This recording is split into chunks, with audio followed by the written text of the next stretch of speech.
Welcome back to Four Authors in a Mystery. I'm Rachel Renee, author of The Cully Files. I'm Kirsten Modulin, author of The Good Neighbors.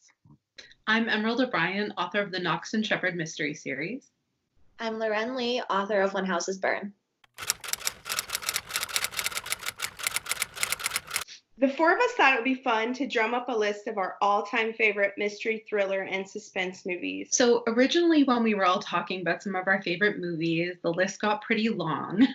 So we put a few caveats in there, and we were able to narrow it down to 10. And this is in no particular order, and there are still so many more that we love, but these were the 10 that we were able to kind of like come to a consensus on. So the first movie that we're going to discuss on our list, and again, no particular order, would have been way too hard to do that. So the first one we're going to talk about is Shutter Island. And this is a movie that I saw, I think, probably when it came out in theaters, which was in about 2010, I think. And I just remember, well, I've always loved Leonardo DiCaprio, but that movie was just terrifying and mysterious, and the ending just had me shook. And it still does. I watched it last night to just kind of refresh my memory, and it was a touch dated, but I still loved it a lot. And even though I knew what the twist was going to be, I really enjoyed it. So the general summary of Shutter Island is in 1954, up-and-coming U.S. Marshal Teddy Daniels is assigned to investigate the disappearance of a patient and murderer who escaped from Boston's Shutter Island Ashcliff Hospital for the criminally insane. He's been pushing for an assignment on the island for personal reasons, but before long he thinks he's been brought there as a part of a twisted plot by hospital doctors whose radical treatments range from the unethical to illegal and downright sinister. The main stars are Leonardo DiCaprio, Emily Mortimer, and Mark Ruffalo. So, like I said, I really like this one. The ending is probably one of the best endings that I can think of off the top of my head for a mystery movie, and this is one that I highly recommend. I have to agree. I just recently watched this. I kept like putting it aside because I honestly thought it was something completely different.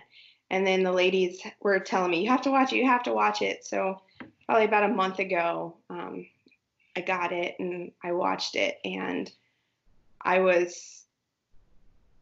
just loved the twist. I did not suspect it, and that doesn't happen often. So it was kind of fun to, watch this movie. And like Loren was saying before, said it's an older movie, but it's still, it still got me. So yeah, it's one of those endings that you don't see it coming, but then when you're able to rewatch it, then you can kind of see the little breadcrumbs. Yeah. I'm like, oh, okay, now it all makes sense. And then another thing I really loved about it was the music. Listening to it and watching it again last night, the music was so intense and so creepy. And there's not very many movie scores that really stick out in my mind like that. But the score for Shutter Island definitely helped make the movie as creepy as it was. I agree. It was an instant rewatch for me. It was like once I learned the twist, I had to go back and rewatch to piece it all together.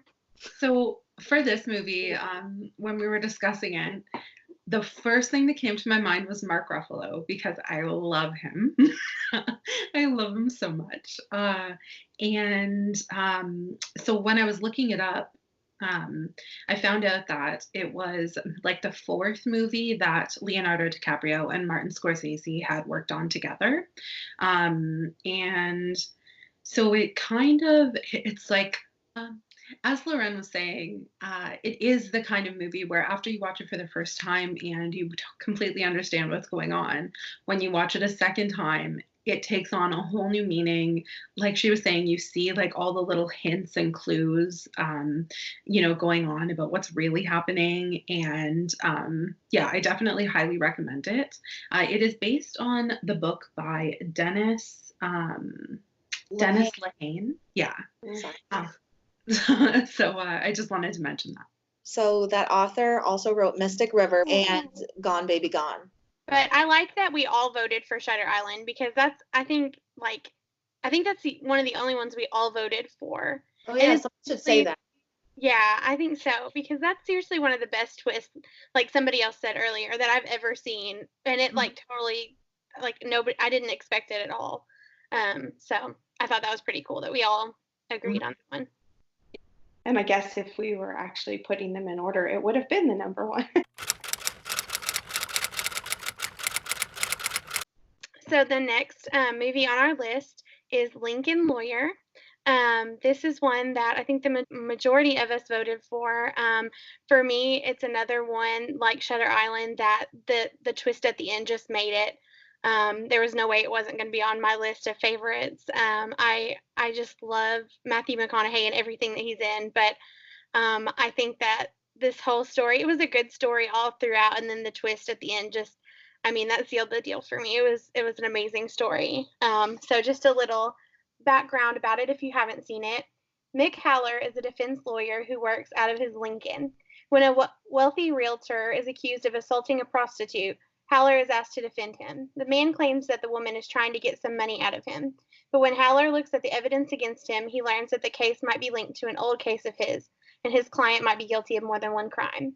Starring Matthew McConaughey, Marissa Tomei, and Ryan Philippe. So I just want to start off with a fun fact, Yeah. which is that Matthew McConaughey became a spokesperson for Lincoln. That's right. Yes, he did. After this? Yeah, Oh, 3 years after this movie I came. never made that connection, but yeah. I didn't either. I didn't until you just said that. But yes, I've seen his commercials many They're times. hilarious and so weird. So I thought that was kind of funny, pretty cool. Oh, yeah. I also really enjoyed this movie. I thought that Ryan Phillippe's character and just his acting were great. I think he was like, it was just so spot on for this part because it does make you question things, you know, like he is the typical, you know, kind of like rich, you know, spoiled brat, you know, kind of guy. But and you know, I think that just furthered like how fun it was to guess what was going on for me. And then also, just as a side note, I also love Marissa Tomei in this, and I think her and Matthew McConaughey's character together were awesome.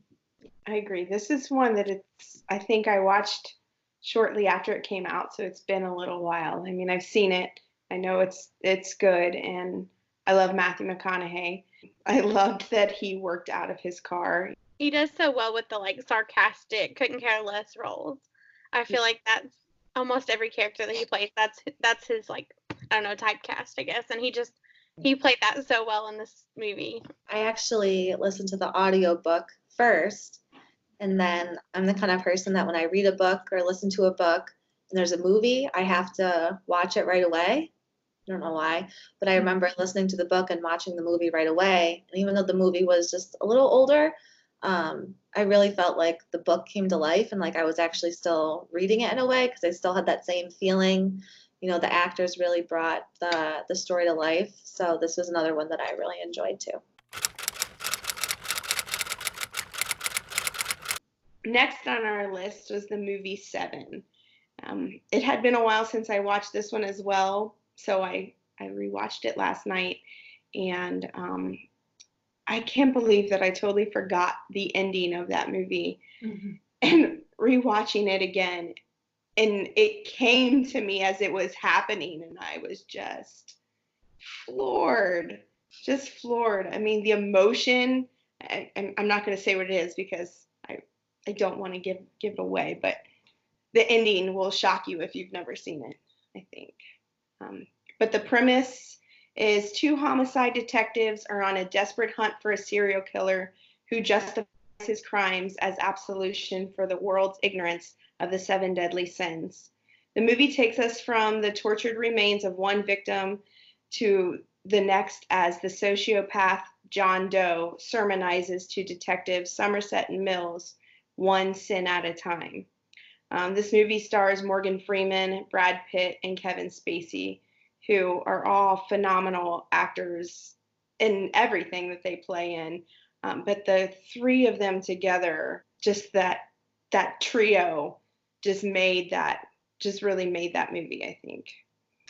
So a fun fact is that Brad Pitt, when he was looking at the script and talking to the director producers, the producers apparently had a different idea of how they wanted it to end. And Hmm. Brad Pitt said that he would not make the movie if that was not the ending.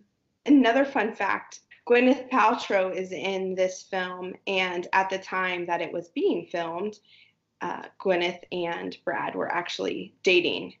So this movie came out when I was 5 years old, so I did not see it in theaters. But I do remember watching it maybe when I was a little bit older. I watched the first 15, 20 minutes, and this was before I developed a dark sense of entertainment, and I wasn't really into it. But then I watched it again for the first time all the way through a couple of years ago. My boyfriend slash fiance loves this movie, so he really wanted me to watch it. And there's one quote, which I won't say, but it was a quote that I had heard him say so many times over the years. And after watching the movie, I heard the quote that he would say all the time, so that was kind of fun, but definitely a darker movie.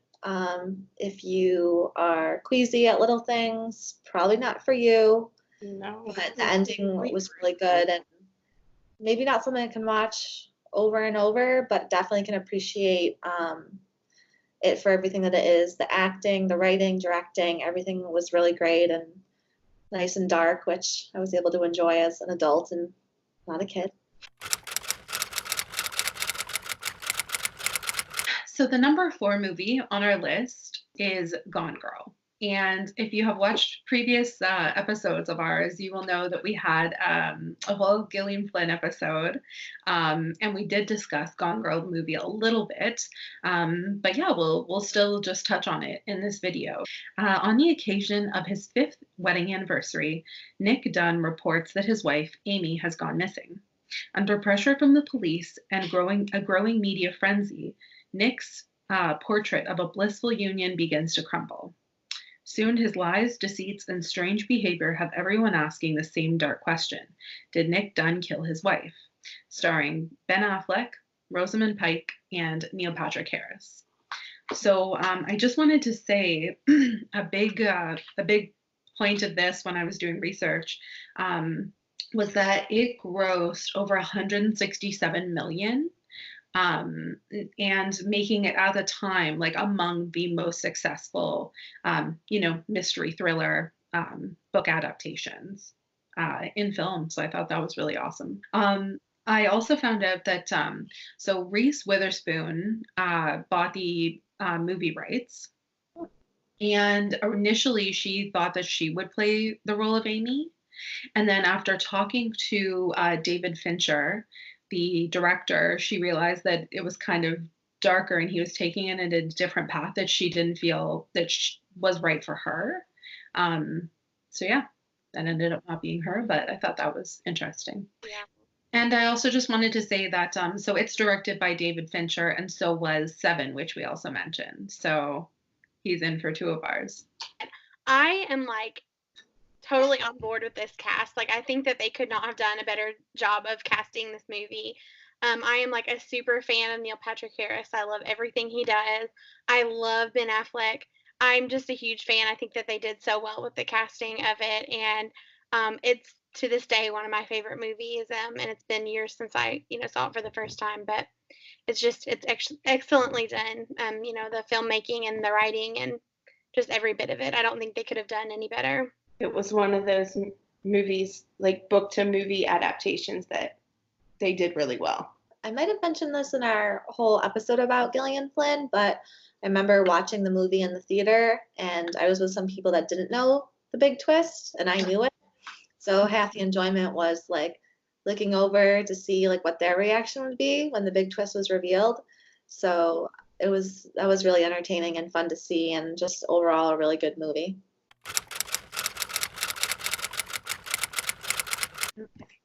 So the next movie on our list is my personal favorite mystery movie, and I'm gonna fangirl because I love this movie. When I was younger and we got HBO for the first time, this movie was just on all the time. I watched it over and over, probably know every word. So the next movie we're going to talk about is Murder by Numbers.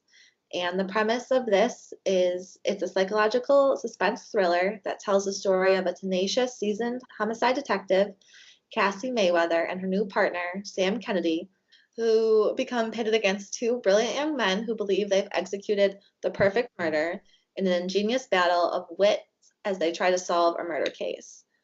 This movie is starring Sandra Bullock, Ben Chaplin, and Ryan Gosling when he's a little bitty baby.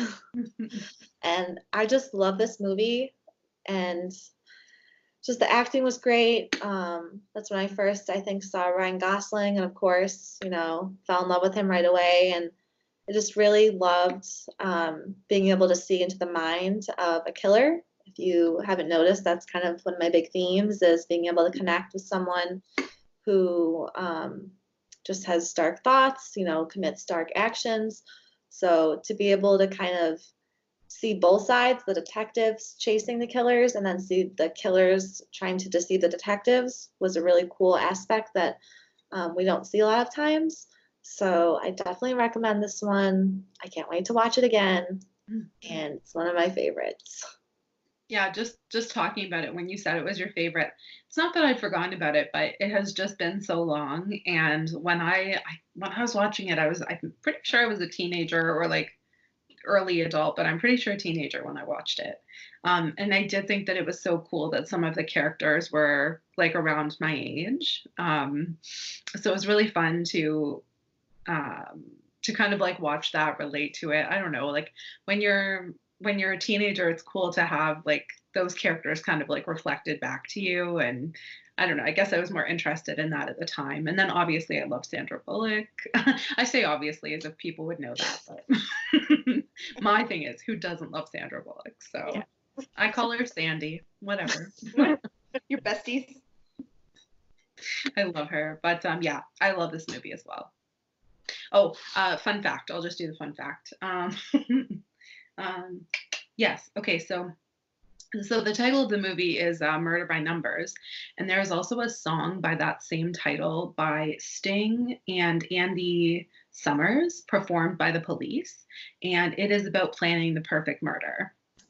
Oh. So I thought that was pretty cool because it definitely relates to the movie. Yeah, for sure. It's such a crazy concept too, especially for people like us who are really immersed in the detective murder kind of genre. I'll be watching something and someone commits a murder and they're about to get caught, and I always think to myself, like, they should have done this, they shouldn't have done that. So it's really crazy to think that there's people out there who actually think about committing the perfect murder, and just nowadays there's so many ways for you to get caught that I don't really know if you can commit the perfect murder these days. So that was an interesting take for a movie where someone really tried to do that. Totally. In a time when you could kind of. Mm-hmm. Yeah. Speaking of the perfect murder, the next movie on our list is Fracture, which stars Anthony Hopkins and Ryan Gosling. It is about, it says, on his way to a lucrative position at a prestigious private law firm, the young and ambitious assistant district attorney, Willie Beecham, has to handle one last and seemingly straightforward case. Instead, Willie will soon get more than he bargained for, as the affluent and manipulative aeronautical engineer, Ted Crawford, who is charged with the gruesome murder of his unfaithful wife, has concocted the perfect crime. As always one step ahead of Willie, putting away this menacing defendant is easier said than done. Under those circumstances, can Willie spot the invisible fracture in Ted's malicious scheme to escape his intricate trap? So this is a movie that I watched on Netflix because I really like Ryan Gosling, and I think it's funny that he was in another of our favorite movies. But I like, there wasn't really a big twist or anything, I guess, but I love this story. I love the, like, every time I hear like Willie Beecham, I just hear Anthony Hopkins saying his name, like, just Willie. I don't know. I loved how, like, he was so smart and like manipulative. I mean, he controlled every single thing. And I mean, I remember watching him do it, and like in the movie, this isn't a spoiler, but like in the movie, he kills his wife and then tells the detective that he's done it. And you're like, what the heck is this man doing? Is he just trying to go to jail? But like what you don't know is, man, this guy's thought of everything, and it's such brilliant writing. I could not stop watching this movie. I was obsessed with it. I didn't know who to root for. I just wanted it to like come to a conclusion. It was so good. You shouldn't root for the bad guy most of the time. Yeah. But he, like you were saying, Anthony Hopkins was brilliant at this character, and I mean, he just kept fooling them. He was always one step ahead. And he kept his cool the whole time. Like it was like, oh, you found this piece of evidence. Okay. Yeah, I Like, meant for you to do that. Yeah. Why didn't you look over there? I bet there's more. I loved this movie. It was so good. I think Anthony Hopkins' acting is incomparable, right? Like just one of the greats, obviously.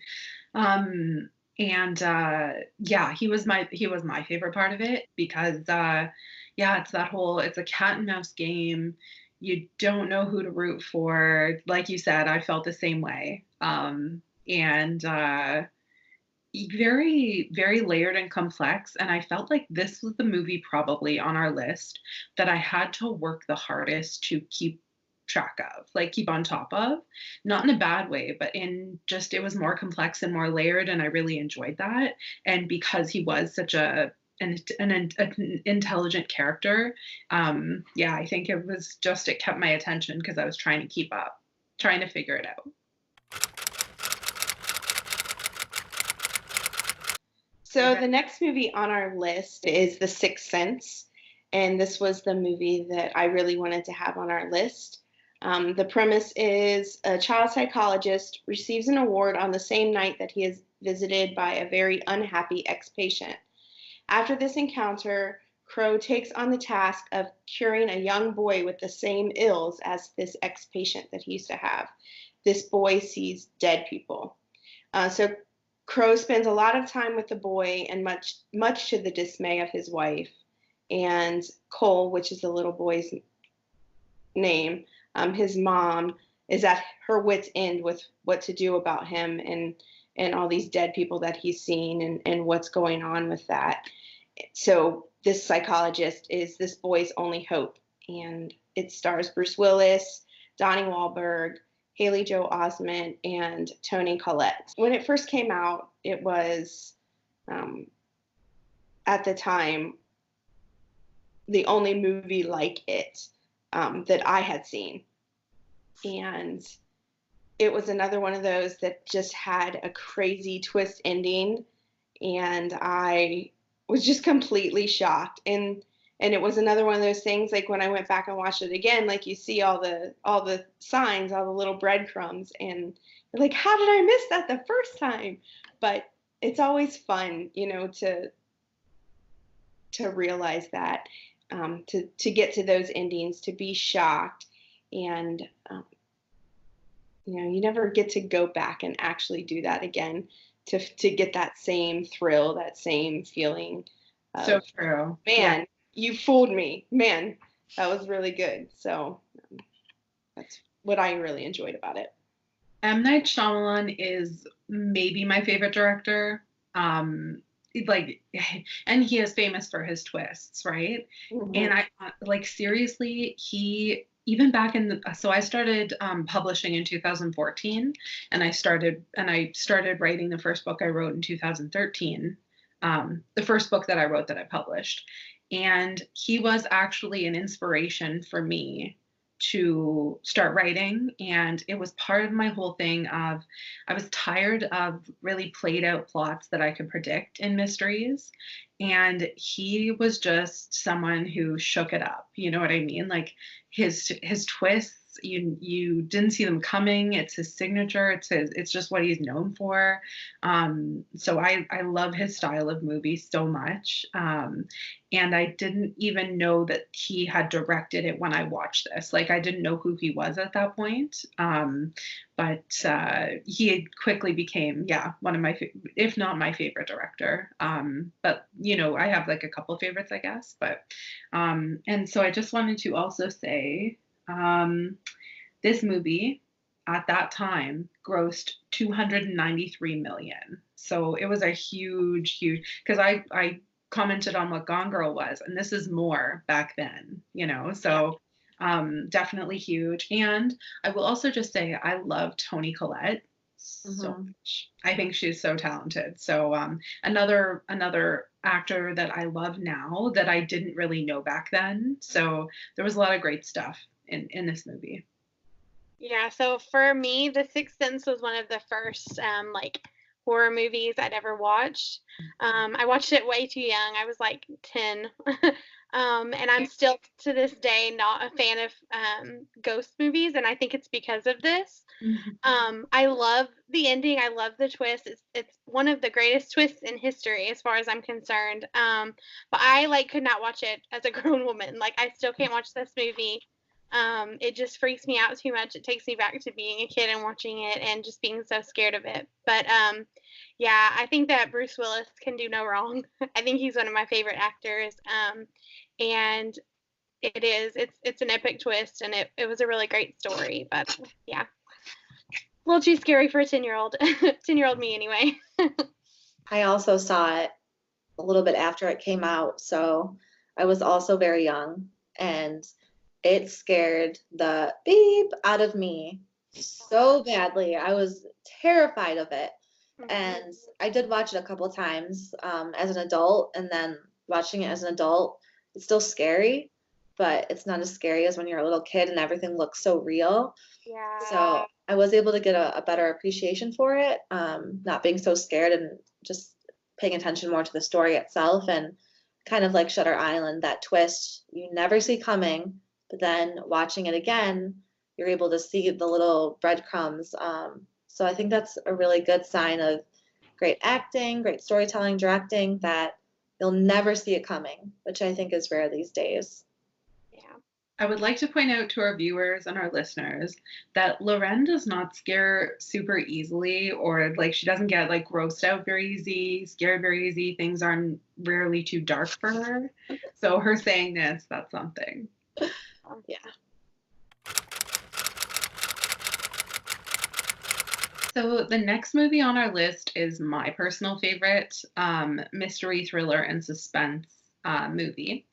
And it is What Lies Beneath.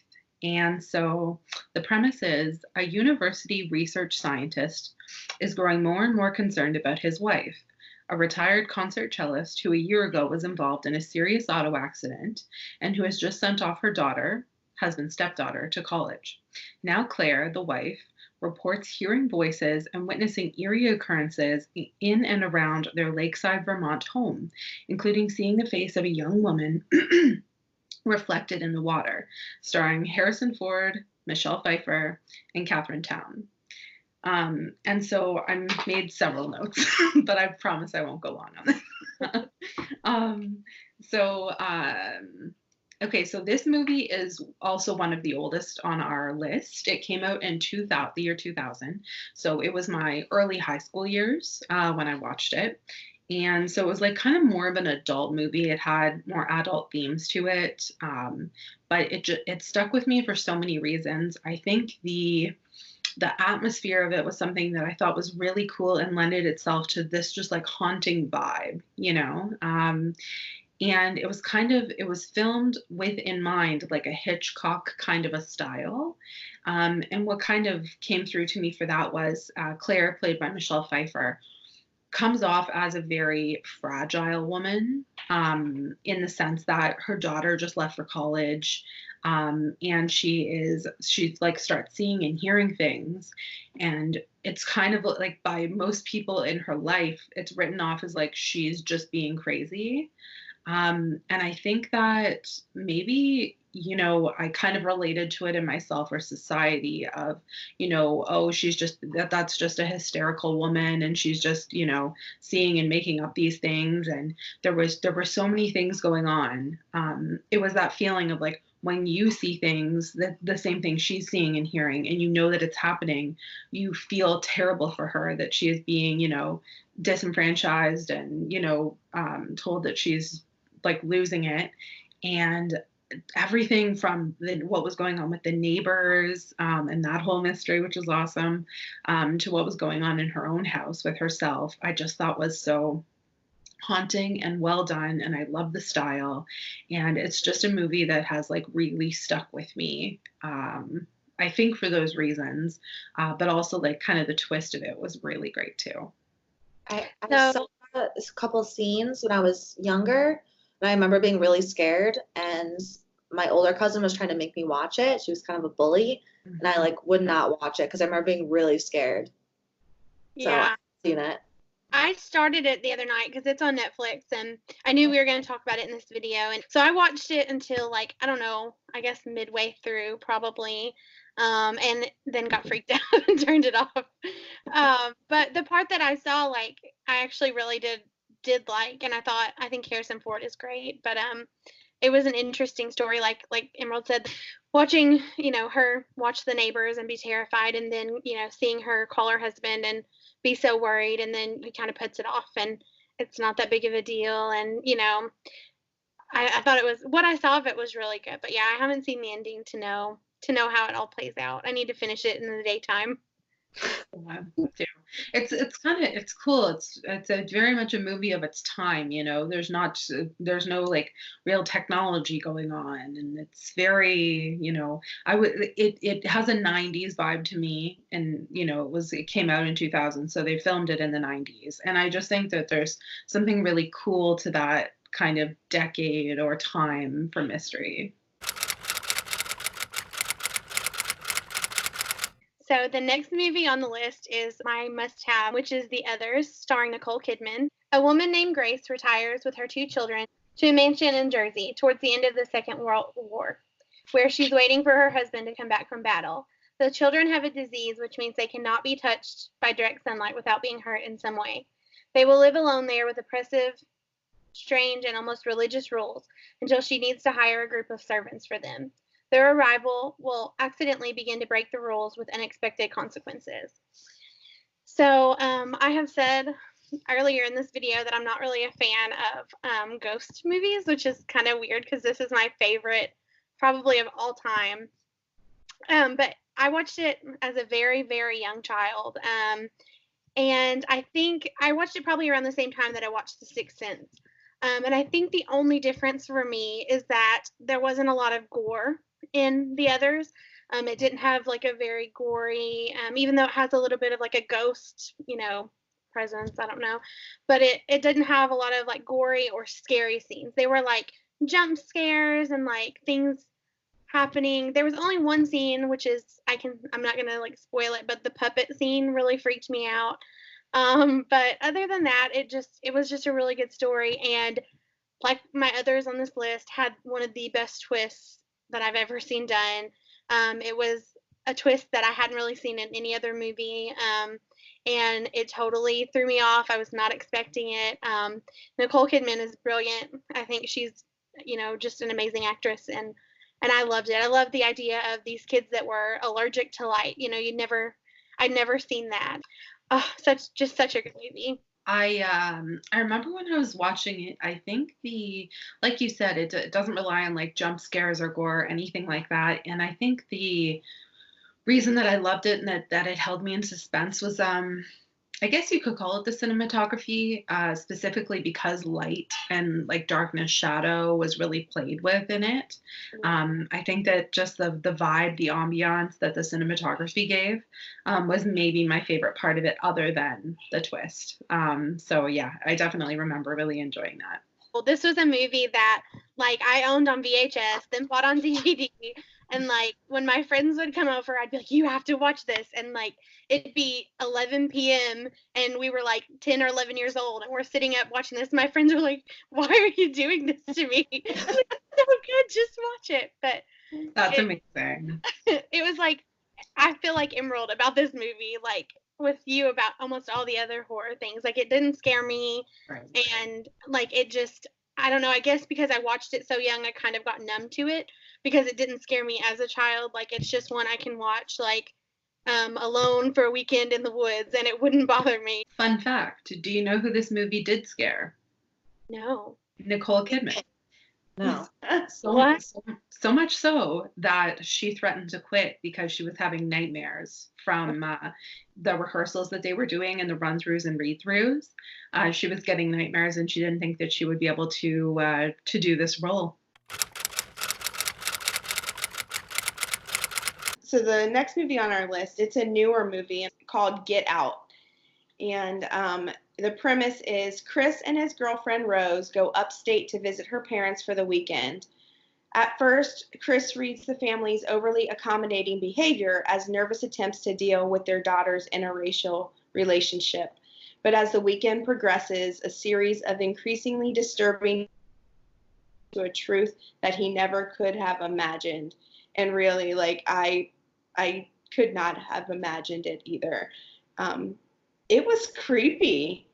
Yeah, I was surprised by. I didn't think that I would like it as much as I did, and the twist. I was a little bit shocked by that.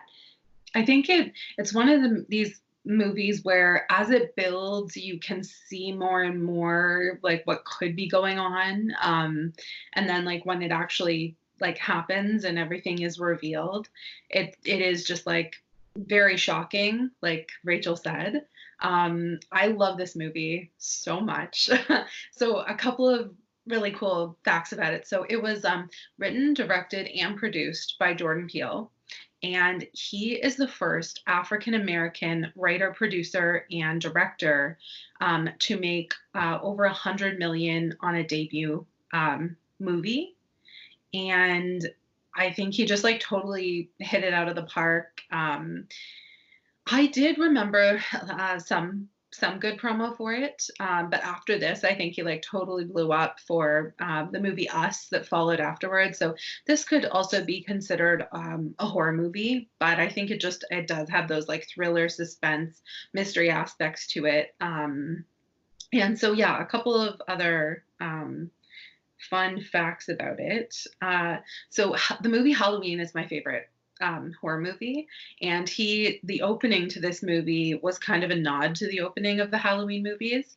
A lot of this movie had so much symbolism and political, social commentary about racism and things like that, but it also had a lot of different nods and homages to the horror that Jordan Peele loves.